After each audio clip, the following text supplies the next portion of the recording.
In this video we will see how you can create realistic floors using the floor generator.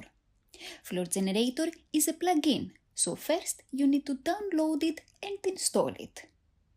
To do so, go to google.com and type floor generator. cgsource.com is the website we are interested in, so click on it. There are two versions, the free and the full version. The difference between the two is that the free version has only the standard floor pattern, while the full version gives you more floor patterns. I personally have the full version, and if you're asking me, it's totally worth the $20. I will now show you how it works, and you can decide which version you prefer. To download the free version, you must first sign up. Unzip the folder and copy the version of 3ds Max that you are using. I have 3ds Max 2020, so I will copy this file. Then go to the 3ds Max directory. This PC, C, Program Files, Autodesk 3ds Max 2020, and go to the Plugins folder. Paste it. You can see mine here. Let's now open the file floorgenerator.max. In this file, contrary to the previous Max files we were working on, our floor is a plane, which means a box with no depth. If we select it, right-click and isolate it, we can clearly see that it has no depth.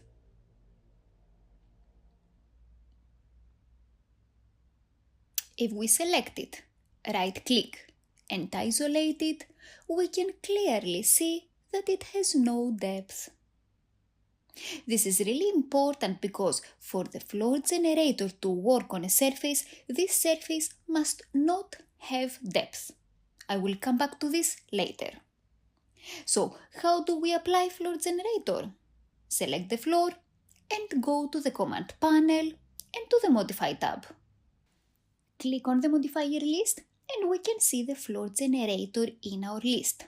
Select it and automatically the floor gets divided into boards. What you should be careful of here is the units you are using. I am using centimeters, so my planks are 1000 centimeters long by 70 centimeters wide. If you have set meters, then those planks would be 1000 meters by 70 meters. And here you would basically only see one plank, one surface, and you wouldn't understand that your floor is divided. So be careful on the system unit you are using to check here the dimensions and adjust them accordingly. I want the length of the boards to be 1 meter, so I will make the maximum length 100 centimeters. And I want the width of the planks to be 12 centimeters, so I will type in the max width field 12 centimeters. You can see how the board size adjusted. What I don't like is the repetitiveness of the board location. Every board starts at a distance of 20% from the edge of the board next to it. Where can we go to adjust this distance? To the minimum offset percentage. The default value is 20. If we make this 50, then every board will start from the center of the one next to it. How can we give a random pattern? We need to click on the lock, the L button, to disable it. And now, if we make 20 the minimum offset and 50 the maximum offset, we ask the software to give a variety in distances from 20 to 50%. And now we have a realistic layout. Let's also see the other settings we have here. The lock button works the same way as we did with the offset setting. If we want the length of the planks to have a variety and not all planks to have the same width, we will disable the lock and make the minimum length 100 centimeters and the maximum 150. Now the planks vary in length from 100 to 150. Same goes for the width setting. When we have boards with variable length, the spread setting controls the distribution between the two sizes. In 0.5, the length is evenly distributed. A low spread value creates a lot of long boards and only a few short ones, and a high spread creates a lot of short boards and only a few long ones. Same philosophy goes for the width spread setting. The extrude setting controls the height of the floorboards. The height is from here to here. This top part is the bevel. If we disable the bevel, then every board has a boxed shape. When we enable it, we get beveled edges on the top of the floor. And this value controls the height of the bevel effect. Let's now go to the general rollout. Scale controls the scale of the entire floor. If we type 50, then the floor gets 50% smaller. Let me take this back to 100. The direction controls the direction of the floor. If we type 90, we rotate the floor by 90 degrees. If we click on the arrows next to the seed setting, we change the board distribution.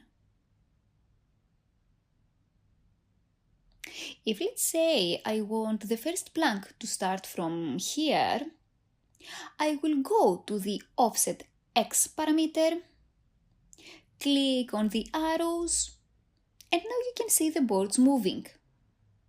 The floor remains where it is, only the planks are moving and get repositioned. Before we see the UV settings roll out, let's first apply a finish on the floor, so that we can understand how this rollout works. Go to the textures.com website that I have told you about in previous videos. Select the wood category and click on the fine wood subcategory. I will choose this wood and download the free sample. Let's go back to 3ds Max. Open the material editor, right-click in the active view and choose Materials, V-Ray, V-Ray MTL. Right-click one more time and choose Maps, V-Ray, V-Ray Bitmap, and connect this to the diffuse map. Double-click on V-Ray Bitmap to see its parameters and click on the three dots button to load the photo. Select the one we downloaded. Let's assign the material to our floor and click on the Show Shaded Material in Viewport to see the texture in the viewport. So what do we have here? Let's zoom in to understand what happened. How does floor generator work? It treats each plank like it's a separate object and assigns the texture to fit in every plank, so the texture is stretched to fit in the board size. If I go back to the website, you see here that the width of the texture is double the height. What does this mean in relation to floor generator? That if the length of the planks was double the width, then the texture would fit in perfectly. More specifically, if I make the width 50 centimeters, see now, this is the original ratio of the texture. Let me take this back to 12 centimeters. So what are we going to do now?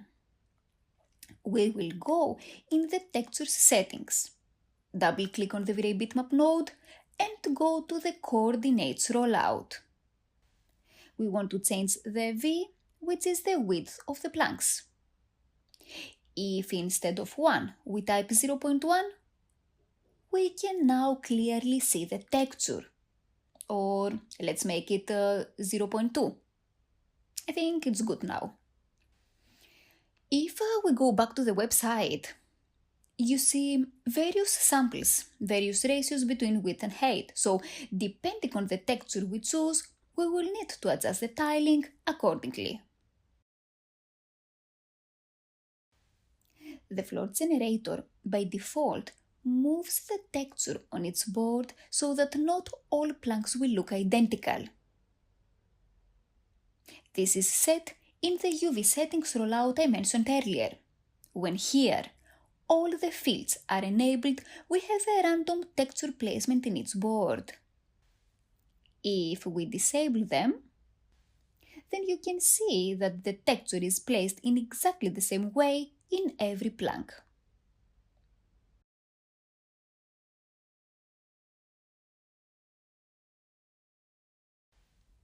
Let's now go back to textures.com and choose another wood. Let's pick this one. Let's pick this one that has this stain over here, this dark part, that will probably cause issues.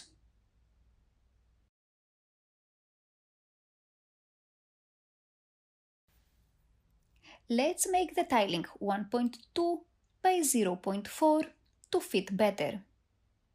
And do you see this here? It's the dark part of the photo and it is placed at the center of the planks. To correct this, simply go to the coordinates rollout in the V-Ray bitmap settings and move the position of the bitmap. More specifically, we need to move it on the y-axis. We said in 3ds Max, U stands for X and V stands for Y. And now we are good. If you have the free version, this is the only type of flooring you can do, the standard layout. If you have the full version, then here are some extra layouts you can use. I can click on the floor pattern and choose herringbone or chevron or the basket weave. And finally the hexagon. Let me repeat this. In the free version, you only have the standard pattern, and in the full version, you have access to all the patterns you see here. Going back to our project, we want our floor to be tiles. So we will select the standard pattern and make max length 100 cm, max width 60 cm. We want the direction to be 0 degrees. And we also need to make the minimum offset 50% and enable the lock. Moreover, I will disable the bevel.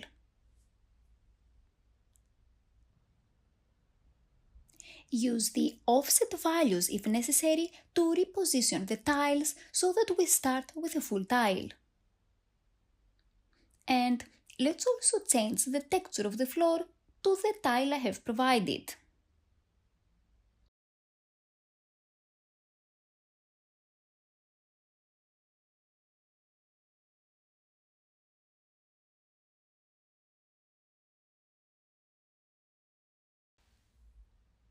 As we said before, you can see that the software moves and rotates the texture automatically so that not all tiles will look identical. But there are some tiles that I don't like how they look. For instance, there are 1, 2, 3, 4 tiles that look identical and I don't want that. And we said that we can move or rotate the texture if we go to the coordinates rollout. But from here, we change the texture as a whole. It adjusts in the full floor and not in individual boards. So how can we adjust boards separately? One option is to select the floor, click on the modifier list and select Editable Poly. Go to the selection rollout and enable the element. Select the tile you want to change, let's say this one, so that I won't have two same tiles in a row, and click on Detach. Disable elements, and now this tile is a separate one. I can put a UVW map and adjust it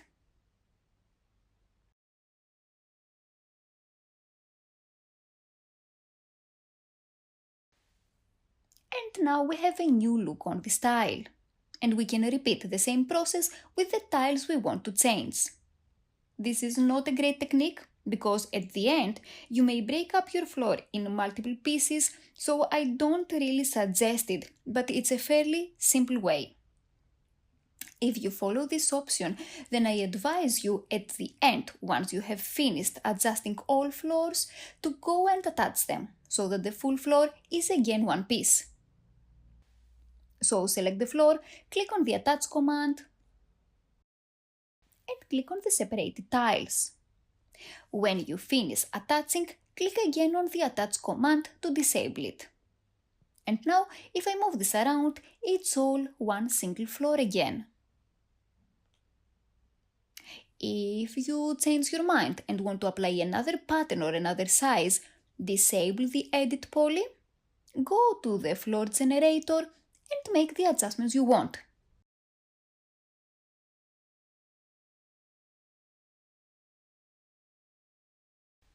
If you don't disable the editable poly and immediately go and make adjustments, then the software will get confused and you won't get a correct flooring.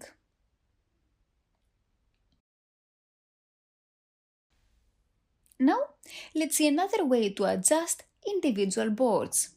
It's more difficult but also more accurate. We will use the unwrap method. Select the floor, click on the modifier list and choose UVW mapping clear.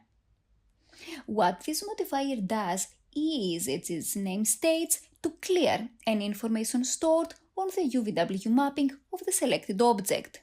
So now, as you can see, the texture is not projected on the floor properly. Click again on the modifier list and choose Unwrap UVW Map.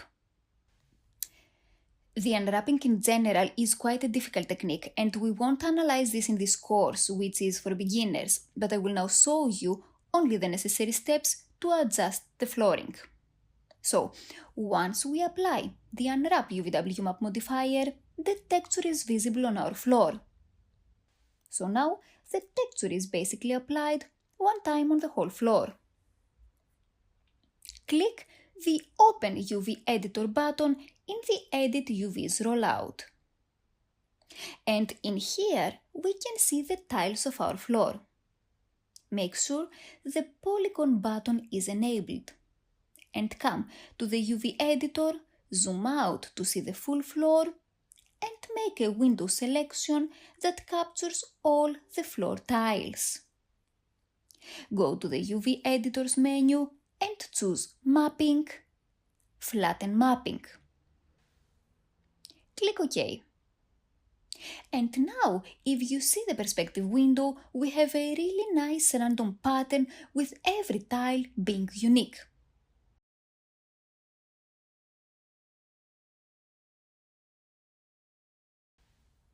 What has happened in the UV editor? The floor got subdivided into each tile, one placed next to the other. And what can we do now? If I select this tile, it also gets selected in the UV editor. Let's zoom in to see better both the editor and the perspective viewport. And using the freeform mode tool, we can move the tile around and so the texture moves. Don't worry if it overlaps, it won't cause you any problems when you will render.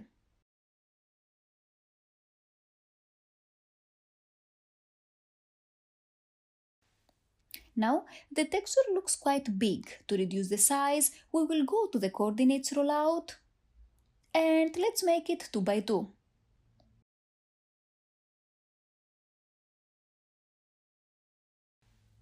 Now it looks great, but we have a problem on some tiles.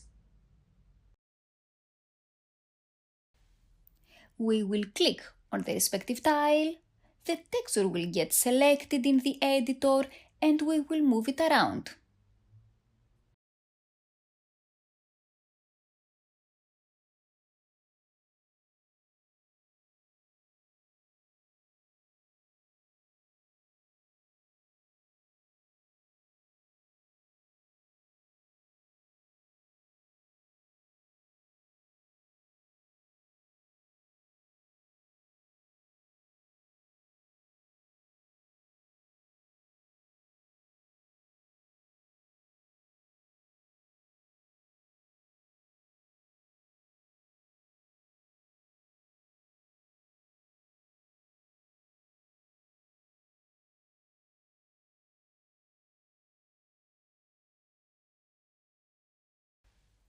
And now we have a perfect flooring.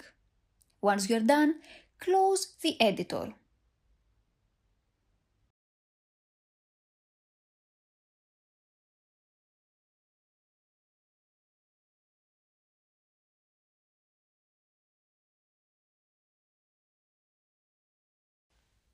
Let's now open a new 3ds Max scene.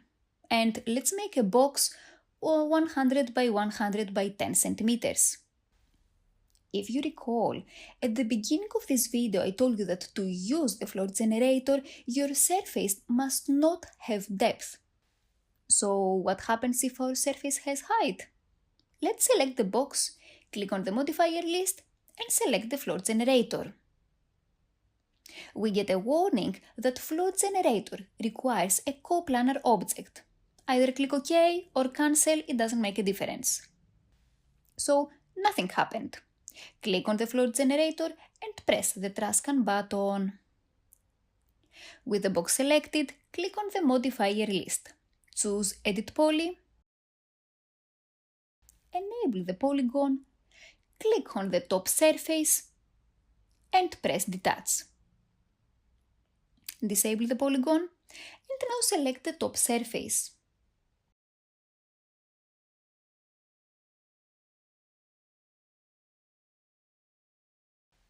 It doesn't have depth anymore, so we can go and apply the floor generator.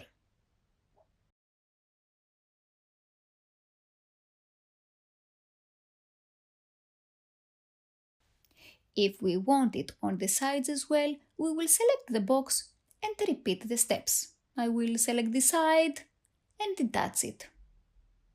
And then apply the floor generator.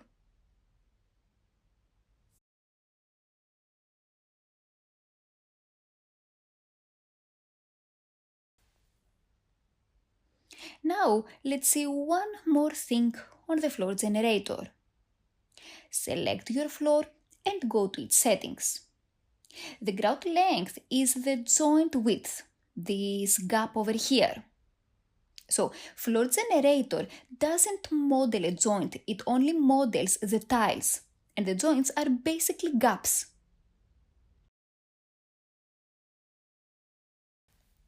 To be sure that you understand this, let's make the value 5 centimeters. So now you can clearly see that you have gaps between the tiles. So what we need to do so that the floor renders properly is to select the floor, right click and choose clone and copy. Be careful, copy, not instance. And then select the floor generator and press the trash can button. Now this object serves as the joints. I may have confused you, so let me explain what I did. One way is to create a plane and put it below your tiles to serve as the joints.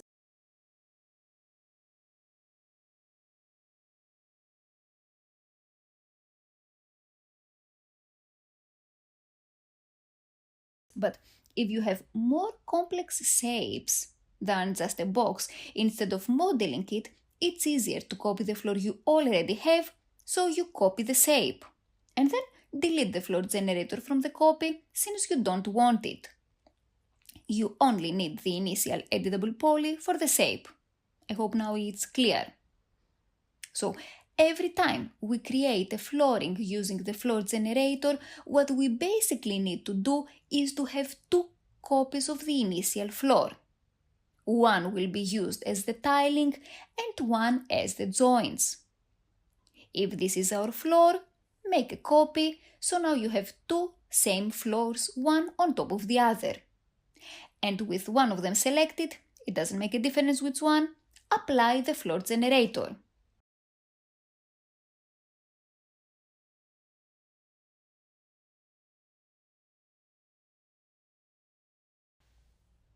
Now we can create a material for the tiles and another one for the grout lines.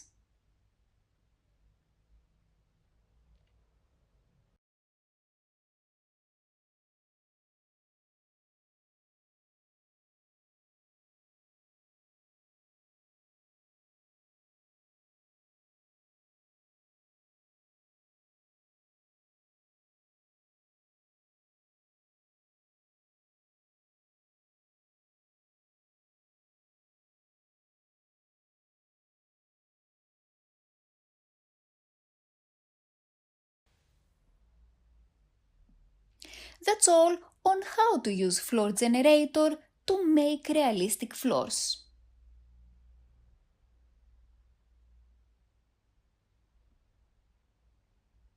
Apart from floorings, you can also use it in wall divisions.